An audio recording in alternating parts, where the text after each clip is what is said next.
সরস্বতী পুজোর আগের দিন সমস্ত ছাত্রছাত্রী ভাবে যে একটু যদি ভালো কিছু বা অন্য কিছু খাওয়া যায়।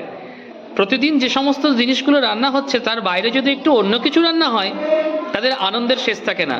তাই তো আমরা বিদ্যালয়ের তরফ থেকে আজকে মনে করলাম ওদের জন্য একটু স্পেশাল কিছু খাওয়ার ব্যবস্থা করি। তাই আমাদের সিদ্ধান্ত অনুযায়ী ভাবলাম ওদের জন্য একটু স্পেশাল খিচুড়ি করা যাক, আর সাথে থাকুক বেশ সুন্দর পাঁপড় ভাজা।